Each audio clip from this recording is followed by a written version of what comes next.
On va parler de Zoro Gyudo versus Sangolo. Ça va être la guerre, les amis, la guerre. Let's go Sanji, Zoro, bim bam boum. On va parler de leur évolution dans l'équipage et que, on ne peut pas le nier, il y en a un qui continue sa quête de progression et d'ambition et un autre qui, étonnamment, on dirait, arrêté par un arc narratif au pays des sucreries qui lui auront donné assez de profondeur. On a eu son passé, on a eu son nom de famille, sa famille, on a tout. Et Zoro, pour le coup, ce n'est pas encore arrivé. C'est pour ça que j'ai l'impression que Eiichiro Oda, avec le personnage de Sanji, en a, je pèse mes mots et je suis désolé, il en a terminé.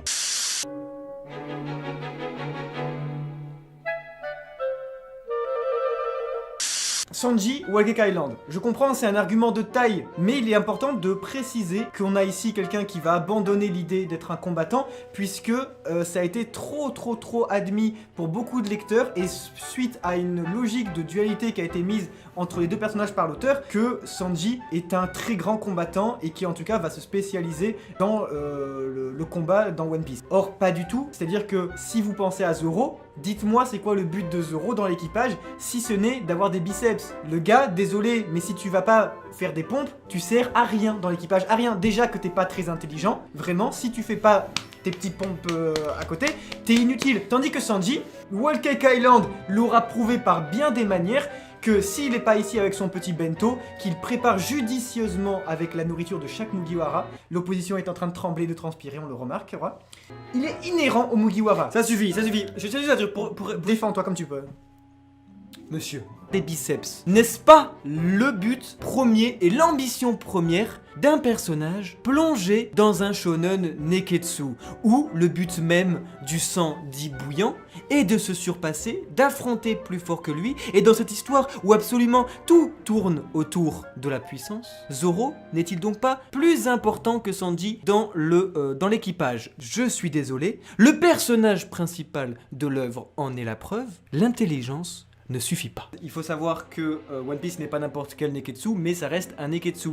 Et que donc, ici, comme vous pouvez le voir, le rôle de Roronoa Zoro, comme par exemple dans ce magnifique kimono à Wano Kuni, a pour but, je m'excuse, de devenir le plus fort, d'être au-dessus de la chaîne alimentaire, contrairement à Sanji, lui, qui ne fera que la servir dans un restaurant minable dans la plus faible des mers. Objection! Objection! Silence!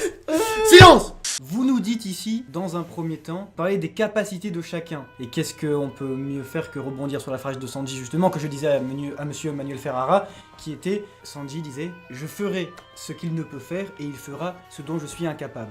Et alors là, Sanji ici brille. Parce que je trouve encore une fois que c'est assez réducteur de présenter un personnage, Roronoa Zoro, qui va se diriger vers les combats, va se diriger vers la puissance, va se diriger vers la maturité, qui pourtant, je suis désolé mesdames et messieurs, brille par bien des facettes différentes. J'estime que le personnage de Sanji, peut-être a-t-il abandonné le combat pour certains, je dirais plutôt qu'il a embrassé une certaine sensibilité. Très clairement, ce que je veux dire, c'est qu'on a un Sanji ici qui se présente comme très clairement beaucoup plus sensible. Et est-ce que la sensibilité, même si elle n'apparaît pas très séduisante vis-à-vis des combats de Zoro, peut pas cacher une certaine maturité de la part du personnage qui se sacrifie pour ses amis, qui fait de son mieux là où les autres ne peuvent pas agir, et qui pourtant n'a rien travesti de tous ses idéaux depuis le début du manga. Rien du tout. Quelqu'un nous disait dans le chat, c'est aussi marrant de noter qu'avant l'entrée de Jinbei dans l'équipage, eh bien Sanji était considéré comme le meilleur nageur de ce dernier. L'entrée de Jinbei dans l'équipage le fait encore une fois, le rétrograde en fait, encore de plus en plus j'ai l'impression. Et c'est ça que je veux vraiment ici moi présenter, c'est que c'est quand même vachement triste, parce que moi j'ai beaucoup de chance d'apprécier Zoro, mais en fait je me dis que pour tous les fans de Sanji qui sont vraiment à fond là-dessus et tout, parce que Eiichiro Oda a créé une rivalité entre les deux, et cette rivalité forcément elle s'est répercutée chez les lecteurs, qui l'ont partagée, qui l'ont fait grandir, et donc voilà, c'est devenu un énorme débat, d'où le titre de cette vidéo, de ce live, mais c'était marrant de débattre avant, parce que j'ai l'impression que le débat pouvait avoir lieu. Maintenant, plus on avance, plus je trouve qu'en fait, le débat n'a plus lieu d'être, tout simplement parce que l'auteur veut montrer que Sanji est inférieur au personnage de Zoro, de par son ambition, ou bien tout simplement de par son écriture, en fait. Sanji n'est plus cool, Sanji n'est plus charismatique, et ça vraiment, je le regrette énormément. La dernière fois que Sanji a ouvert son briquet, il a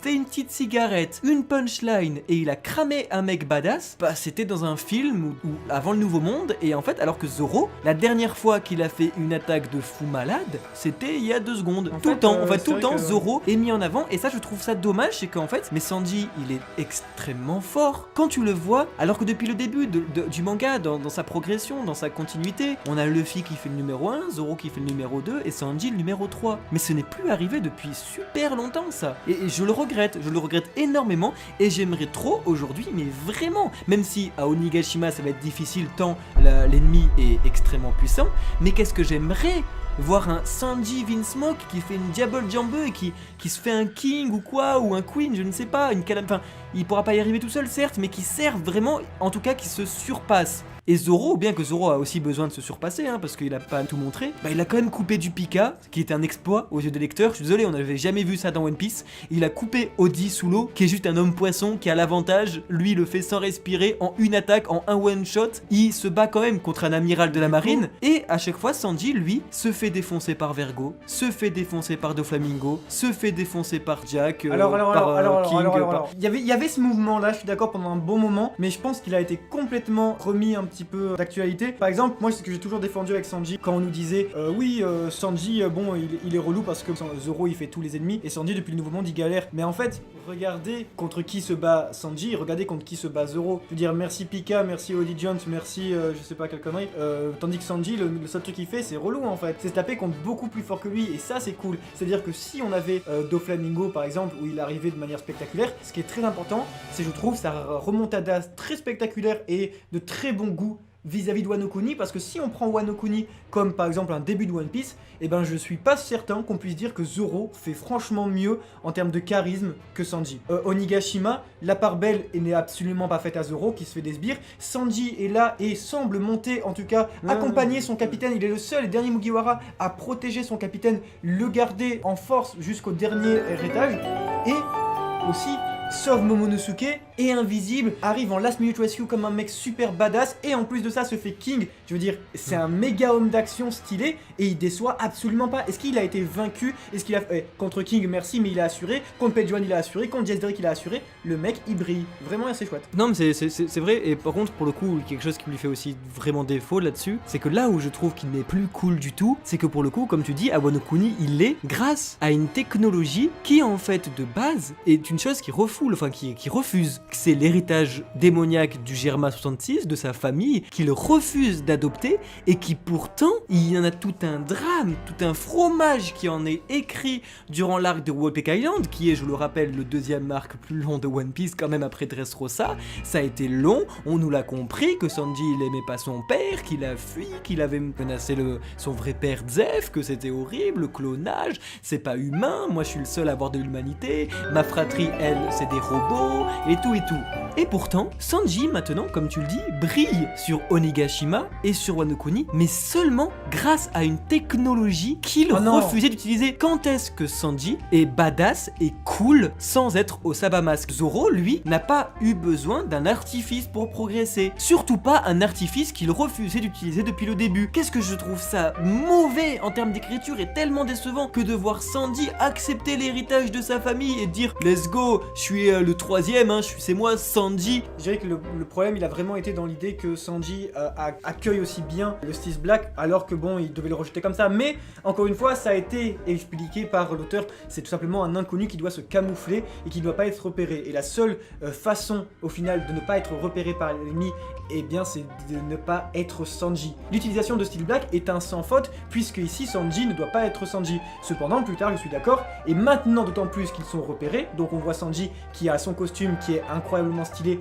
et qui grimpe avec Luffy. Ici il brille, il fait ses meilleurs double jambes de table et tout ça.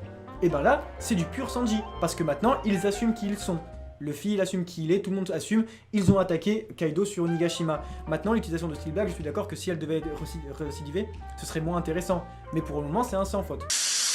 C'est vrai, c'est intéressant parce que quelqu'un a dit, je comprends pas, quand Zoro s'est mis à genoux devant Mihawk, et ben personne parle, mais quand Sanji il utilise la canette là de coca là, Et ouais. et bien là les gens ils s'offusquent. Alors pour le coup je suis pas d'accord parce que là où c'est très important c'est que eh bien quand Zoro se met à genoux, on le voit à quel point ça lui coûte. C'est très important, il est à genoux, il est en sueur et Mihawk comprend qu'une ambition plus grande que la sienne a été découverte et que Zoro se met à genoux pour Luffy. Et donc c'est Zoro il est très mal de ça, par son orgueil, par son ego, il se dit eh ben aujourd'hui si moi je peux pas réaliser le rêve de mon meilleur pote, de mon capitaine, ça sert à rien que j'essaye la mienne. Pour le coup, on n'a pas vu Sanji faire ça. Donc voilà, c'est pour ça qu'on voulait parler un peu de Zoro et Sanji parce que c'est toujours, on peut en parler toute la nuit honnêtement, c'est incroyable, il est 23h passées donc on va arrêter là les amis. Un dernier mot peut-être que Kamal. Zoro est meilleur que Sanji. Donc bref, sur ce, merci beaucoup d'avoir été présent ce soir, c'était vraiment super chouette et on se dit à très bientôt pour une nouvelle vidéo mon corvo. C'était Kamaltero et c'était Kitaro. Diana, je voulais finir peut-être sur un Oni, mais peut-être que cette fois je finirai sur un Diable Jump.